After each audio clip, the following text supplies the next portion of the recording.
ngir am ay xibaar yu leer te wóor ak lépp lu xew ci wàllum actualité nationale et internationale abonneel gaaw ci sa chaîne bi di ASG Production. ASG Ahmadou soo ko gën. xaas ngeen am waxuma tawfeex tawfeex ku bëgg sëñ Tuubaa am na waaye yéen xaas ngeen am. بلا منايب ولا انتهاء بسم الإله يلولويب بلا منايب ولا انتهاء حمدا لربي خير مراد na nga dem ñoo ngi bëgg na ànd ak yow waaye fasaale ñu sëñ bi jàpp suñu loxo te buum ko dëgër gi ñoddi ñu bila kufoore wa nasire minu fidaye la ixtirabe bila ixtirabe لا خطاب ما اهتداء xaas ngeen am waxuma tawfeex tawfeex ku bëgg sëñ Tuubaa am na waaye yéen xaas ngeen am. لك التجاء ما اهتداء يا من شفاني يا من نواني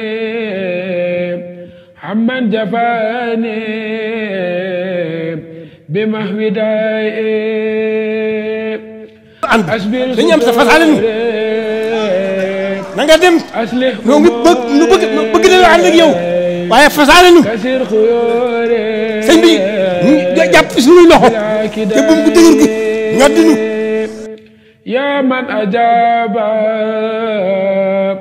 من استجاب حبلي إجابة في سنداء يا ذا الجمال يا ذا الجلال يا خير أهلي سفيلها xaas ngeen am waxuma tawfeex tawfeex ku bëgg sëñ Tuubaa am na waaye yéen xaas ngeen am. يا ذا الوجود كل بجود بلا انتهاء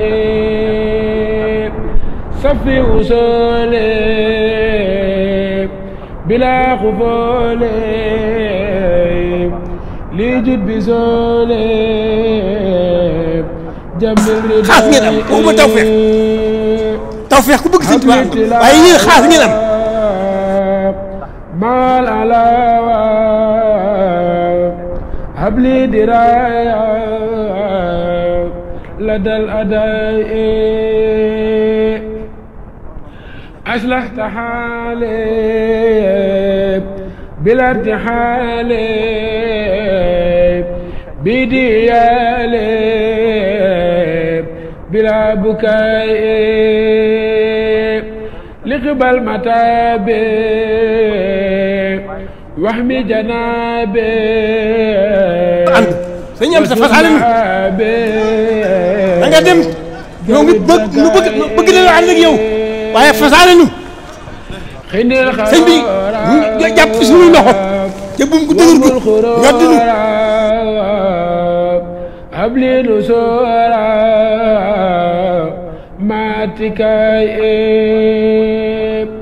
خذ لي نوالا يلمي كمالا يا من تعالى عن شركائي زدت ودايا قتادايا لي بردايا دون شكاية يا خير مغني أغنى بمن sëñ am sa fasale nu na nga dem noo ngi bëgg na la ànd ak yow waaye fasale nu sëñ bi jàpp suñuy loxo te buum ko dëgër gi ñoddi nu يا ذا القصور بلا جلاء يا من كساني يا من سقاني يا من أماني حن الخلائق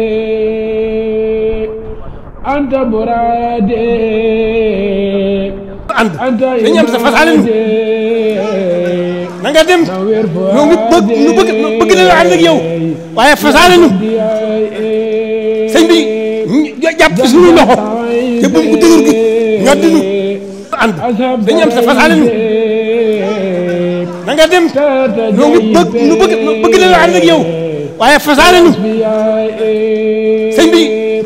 jàpp suñuy loxo te buum ko dëgër gi ñoddi nu ànd sëñ am sa fasaale nu na nga dem noo ngi bëgg na la ànd ak yow waaye fasaale nu sëñ bi